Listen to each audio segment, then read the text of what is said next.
Sa ngalan ng Ama at ng Anak at ng Espiritu Santo, Amen. ang pagpapala ng ating Panginoong Heso Kristo, ang pag-ibig ng Diyos Ama, at ang pakikipagkaisa ng Espiritu Santo naway sumainyong lahat. At sumaiyo rin.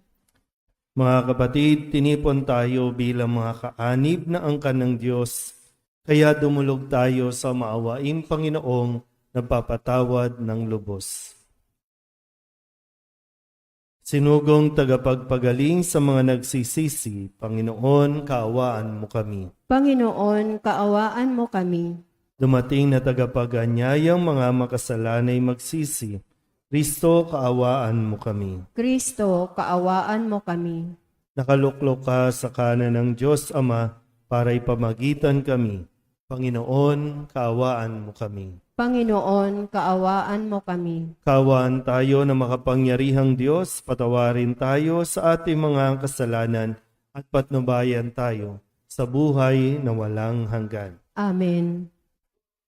Manalangin tayo. Ama naming makapangyarihan, kami naway magkaroon ng pitagan at pagmamahal para aming magawang sambahin ang ngalan mo, sapagkat sa mga pinatatatag sa iyong pag-ibig, ikaw ay walang pinababayaang masadlak sa ligalig. Iniluluhog namin ito sa pamagitan ni Yesu Kristo, kasama ng Espiritu Santo, magpasawalang hanggan. Amen. Maupo po ang lahat.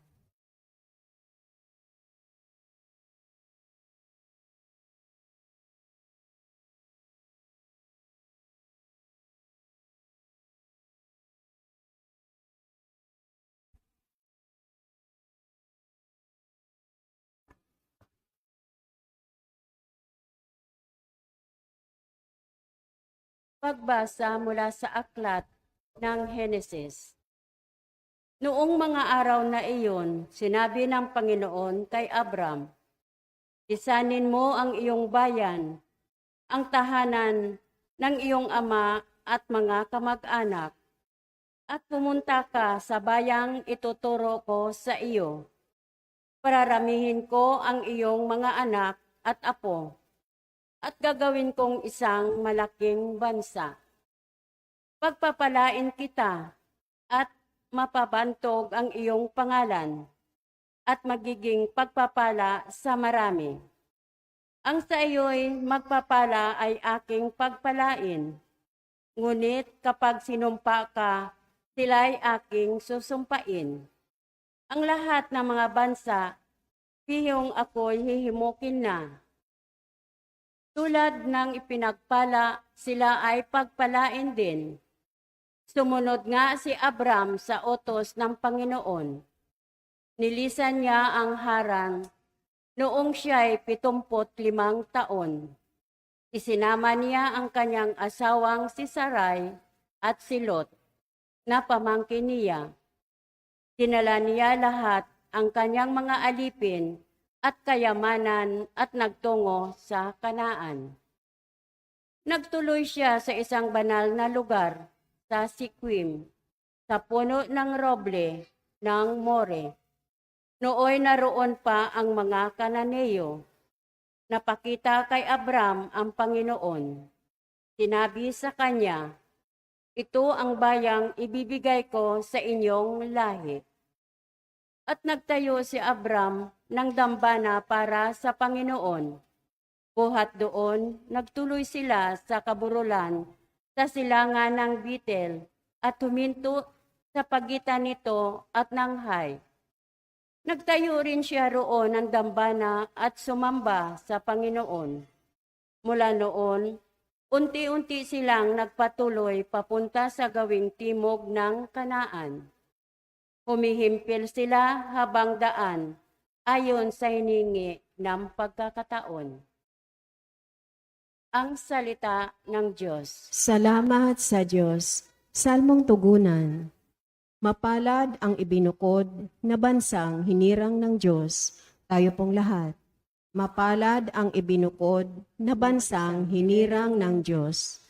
Mapalad ang bansang Panginooy Diyos. Mapalad ang bayang kanyang ibinukod. Magmula sa langit kanyang minamasdan, ang lahat ng tao na kanyang nilalang. Tugon, Mapalad ang ibinukod na bansang hinirang ng Diyos. ang may takot sa Diyos ay nagtitiwala, sa kanyang pag-ibig ay kinakalinga. Hindi babayaang sila ay mamatay, kahit magtagutom, sila'y binubuhay. Tugon, Mapalad ang ibinukod na bansang hinirang ng Diyos. ang ating pag-asay nasa Panginoon. Siya ang sanggalang natin at katulong. Dahilan sa Kanya, kami natutuwa. Sa Kanyang ngalan ay nagtitiwala. Tugon, Mapalad ang ibinukod na bansang hinirang ng Diyos. Tumayo po ang lahat.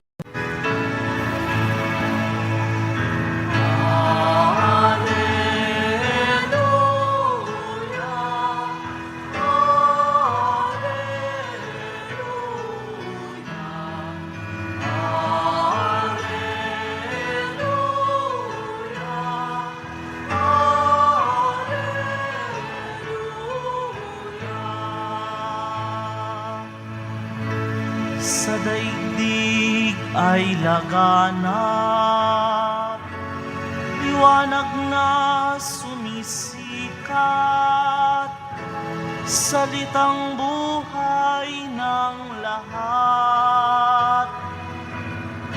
Alleluia, Alleluia.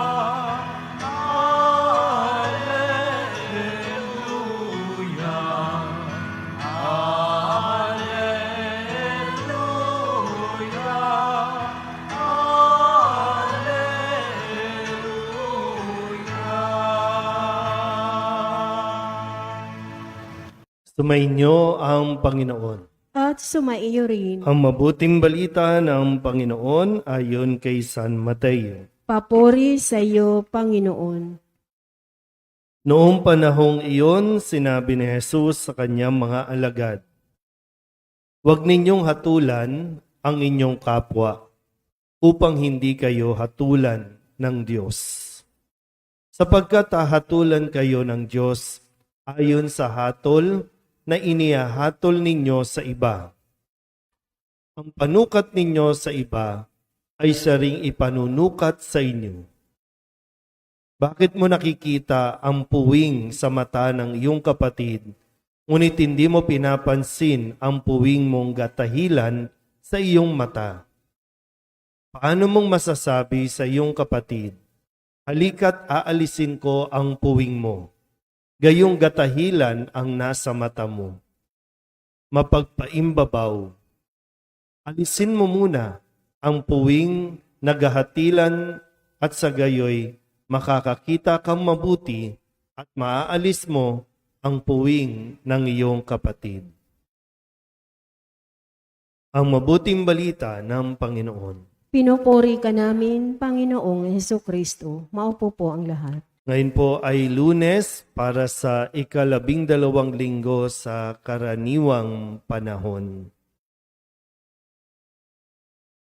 Naisip niyo po ba kung bakit inahayaan ng Diyos na tayo ay magkamali?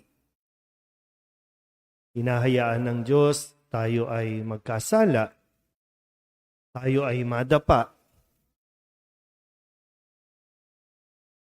Naisip nyo ba yon o wala lang? Uy, may mga tulala eh. Kulang lang talaga tayo sa pag-iisip. Kasi gusto talaga natin maging perfect. Kaya lahat ng bagay, no? Lahat ng paraan ginagawa natin. Gusto mo perfect ang ilong. Gusto mo perfect ang kulay. Gusto mo perfect ang mata.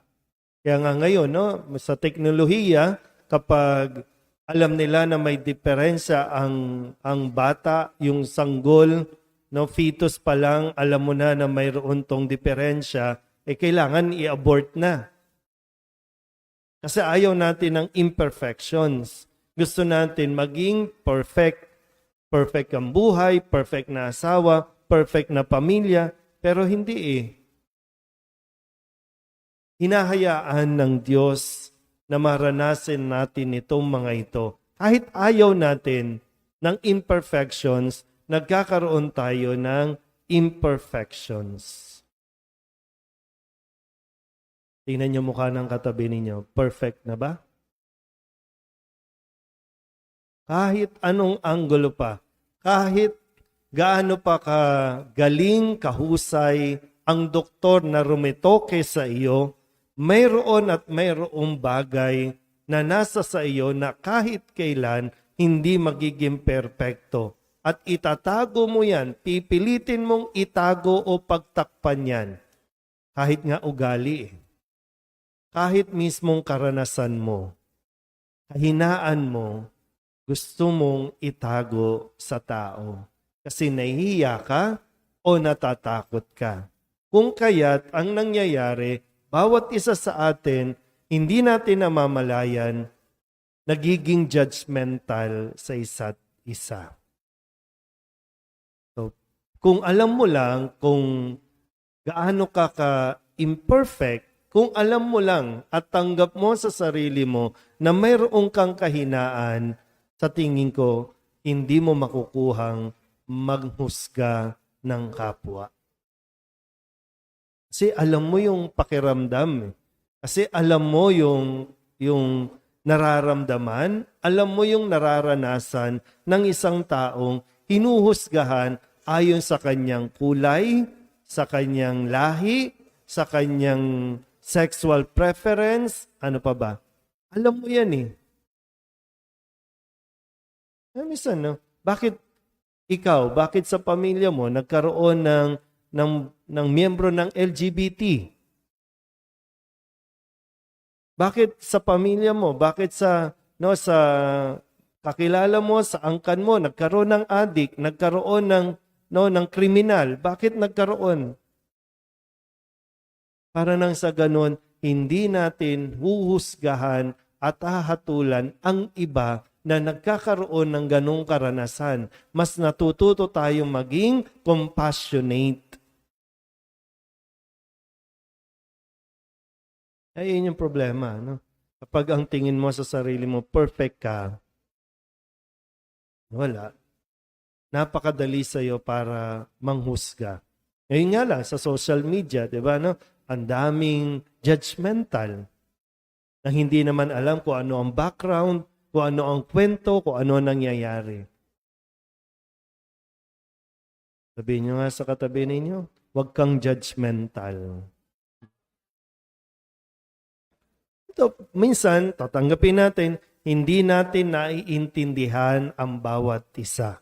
Minsan, maraming pagkakataon, di natin naiintindihan. Bakit ba masungit yan? Bakit ba suplada yan? Bakit ba ganyan ang mukha niyan? Kasi hindi pa natin alam ang kwento. Pero hindi nangangahulugan, hindi ibig sabihin may karapatan na tayong hatulan ang bawat isa.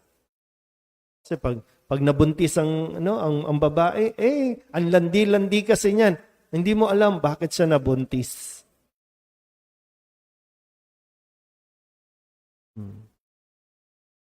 Kaya tandaan natin, no? Sinasabi dito sa ating ebanghelyo, napakadali namang intindihin. No? Huwag ninyong hatulan ang inyong kapwa upang hindi kayo hatulan ng Diyos. So, ang Diyos ang hahatol sa atin. Ang Diyos ang may karapatang humatol.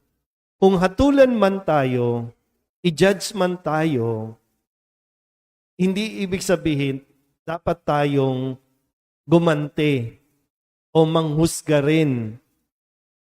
Kasi wala sa atin ang kapangyarihan, wala sa ating mga kamay ang manghusga rin.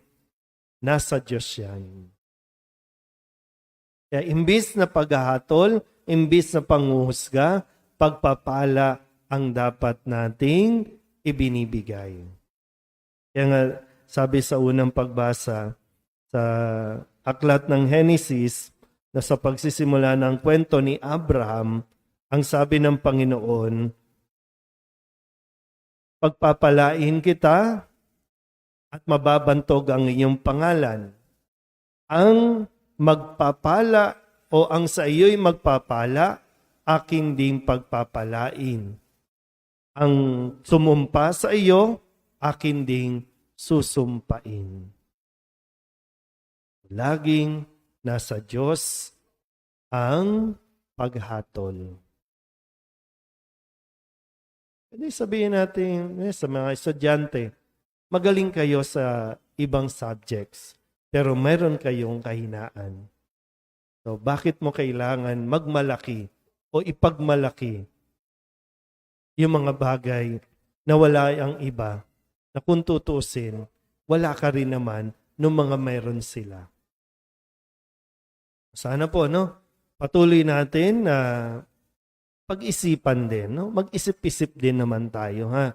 Wag lang yung laging tulala tayo, Magkaiba kasi yung nag-iisip ka sa tulala ka lang. Pag tulala, walang laman ang isip mo. Pero yung nag-iisip, tinitingnan mo rin kung ano ba nangyayari sa buhay mo, ano ba nangyayari sa ugali mo, ano ba nangyayari sa paligid mo.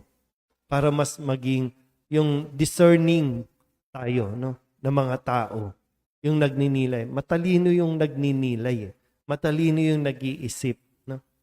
Pero kung bigla lang tayong bibitaw ng salita ng panghusga ng hindi nag-iisip, yun ang walang alam.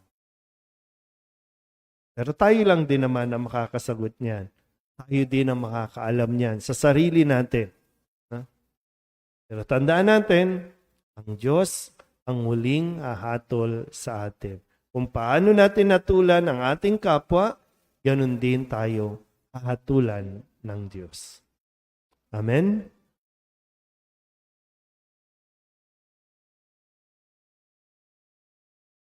Manalangin tayo sa mahabaging Ama upang maging mapagbigay at mahabagin tayo sa pakikitungo natin sa ating kapwa. Ang ating itutugon, Panginoon, dinggin mo ang aming panalangin. Panginoon, dinggin mo ang aming panalangin.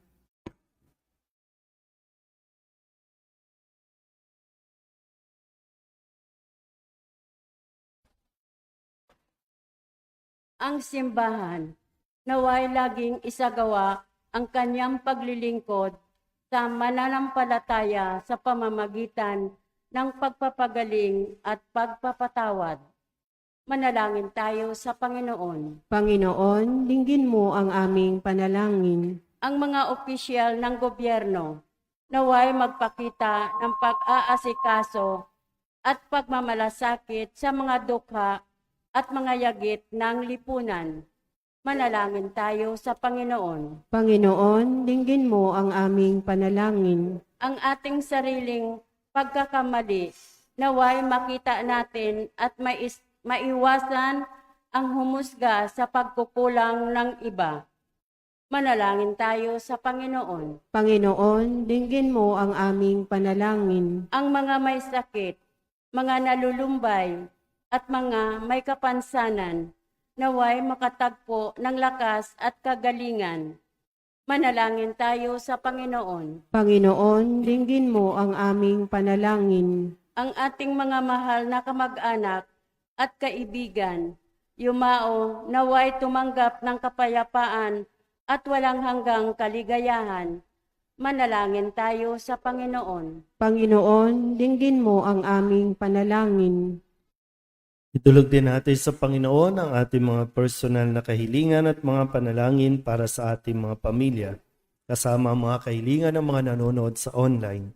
Lahat ng mga misang pasasalamat, espesyal na intensyon at mga kaluluwa na inihiling na ipagdasal sa misang ito.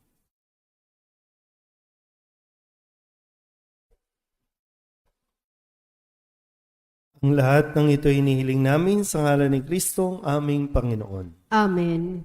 Maupo po ang lahat.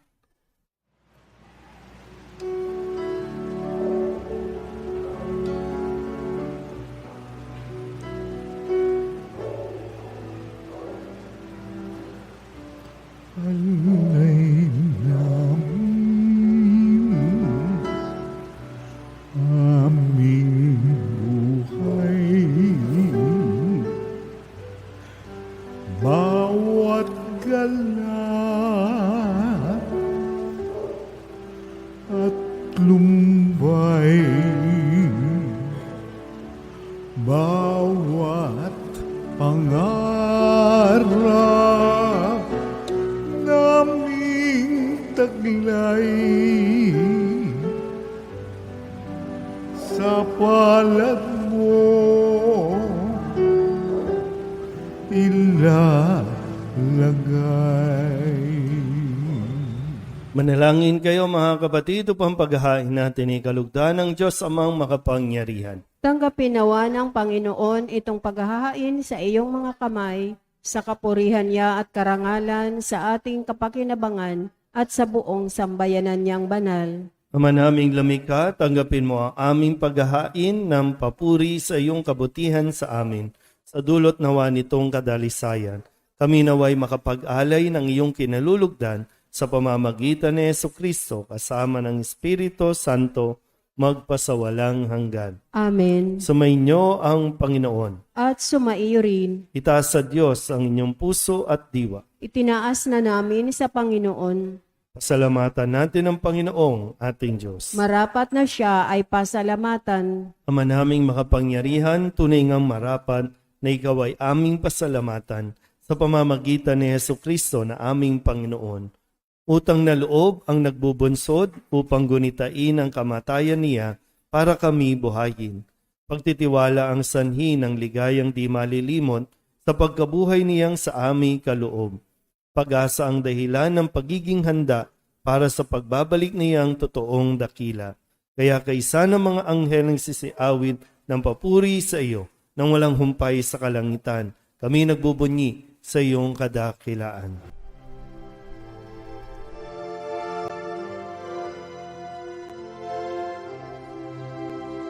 Santo, Santo, Santo, Panginoong Diyos makapangyarihan, napupuno ang langit at lupa ng kalwalhatian mo.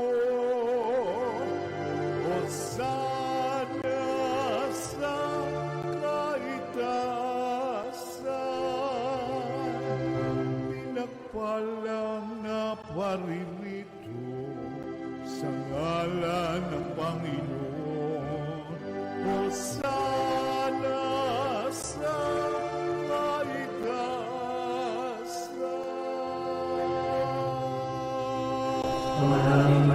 Ang bukal ng tanang kabanalan, kaya't sa pamamagitan ng iyong Espiritu, gawin mong banal ang kaloob na ito upang para sa aming maging katawan at dugo ng aming Panginoong Hesu Kristo.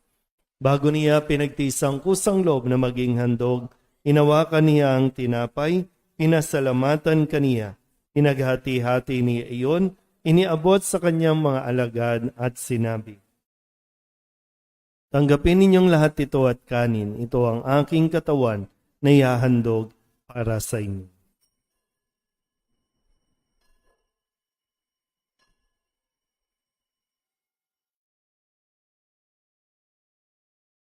Gayun din naman, nung matapos ang hapunan, hinawakan niya ang kalis, muli kaniyang pinasalamatan. Iniabot niya ang kalis sa kanyang mga alagad at sinabi, "Tanggapin ninyong lahat ito at inumin. Ito ang kalis ng aking dugo, ng bago at walang hanggang tipan. Ang aking dugo na ibubuhos para sa inyo at para sa lahat sa ikapagpapatawad ng mga kasalanan. Gawin ninyo ito sa pag-alaala sa akin."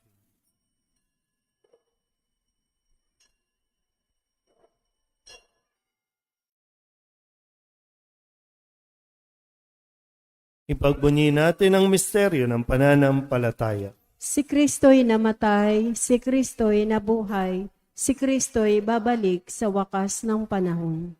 Ama, ginagawa namin ngayon ang pag-alaala sa pagkamatay at muling pagkabuhay ng iyong anak. Kaya tiniaalay namin sa iyo ang tinapay na nagbibigay buhay at ang kalis na nagkakaloob ng kaligtasan. Kami napapasalamat dahil kami iyong minarapan na tumayo sa harap mo para maglingkod sa iyo.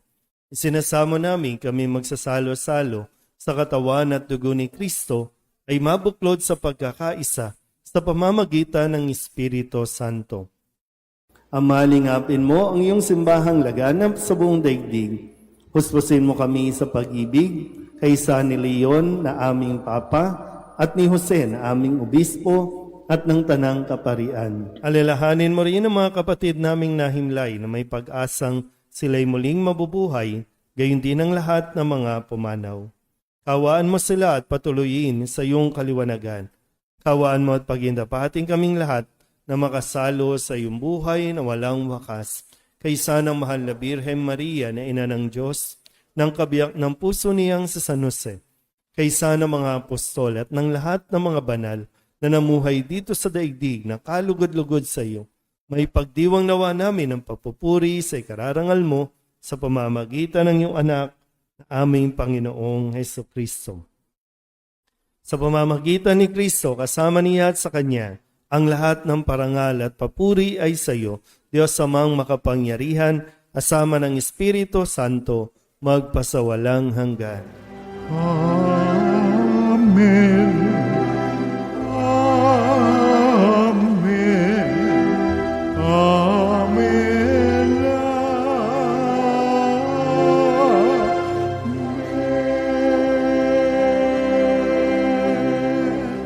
Sa tagubili ng manakagagaling na utos at turo ni Jesus sa Panginoon natin at Diyos, ipahayag natin ng lakas loob.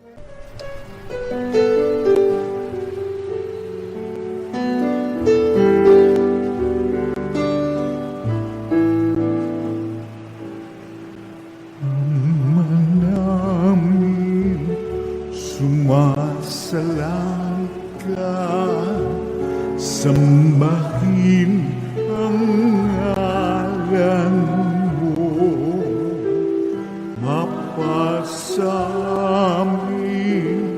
ang kaharian mo, sundin ang loob mo dito sa lupa para nang sa langit. Bigyan mo po kami ngayon ng aming kakanin sa araw-araw at patawarin mo kami sa aming mga sala para ng pagpapatawan namin sa nagkakasala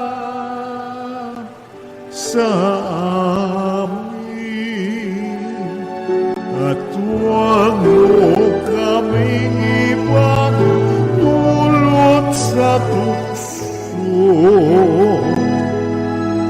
at yadya mo kami sa lahat ng masama. Hinihiling namin kami iadya sa lahat ng masama, pagkalooban ng kapayapaan araw-araw, iligtas sa kasalanan at ilayo sa lahat ng kapahamakan, samantalang aming pinananabikan ang dakilang araw ng pagpapahayag ng tagapagligtas naming sa Jesucristo. Sapagkat iyo ang kaharian at ang kapangyarihan at ang kapurihan magpakailanman. Amen. Panginoong Jesucristo, sinabi mo sa iyong mga apostol, kapayapaan ang iniiwan ko sa inyo, ang aking kapayapaan ang binibigay ko sa inyo. Tunghayan mo ang aming pananampalataya at huwag ang aming mga pagkakasala. Pagkalooban mo kami ng kapayapaan at pagkakaisa ayon sa iyong kalooban, kasama ng Espiritu Santo, magpasawalang hanggan. Amen. Ang kapayapaan ng Panginoon ay laging sumainyo. At sumaiyo rin. Magbigayan po tayo ng kapayapaan sa isa't isa.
Ito ang kordero ng Diyos. Ito ang nag-aalis ng kasalanan ng sanlibutan.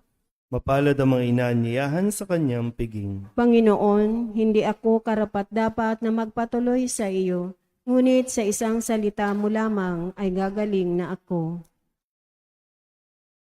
Katawan ni Kristo. Amen.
Ama naming mapagmahal, kaming nakinabang sa katawan at dugo ng iyong anak ay sumasamo sa iyong habag upang ang aming taimtim na ginanap ay maging pagtanggap namin sa tiyak mong pagliligtas sa pamamagitan ni Jesucristo kasama ng Espiritu Santo magpasawalang hanggan. Amen. Sumainyo ang Panginoon. At sumaiyo At rin. pagpalain kayo ng makapangyarihang Diyos, Ama at Anak at Espiritu Santo. Amen. Tapos na ang banal na misa, humayo tayo sa kapayapaan ni Kristo. Salamat sa Diyos.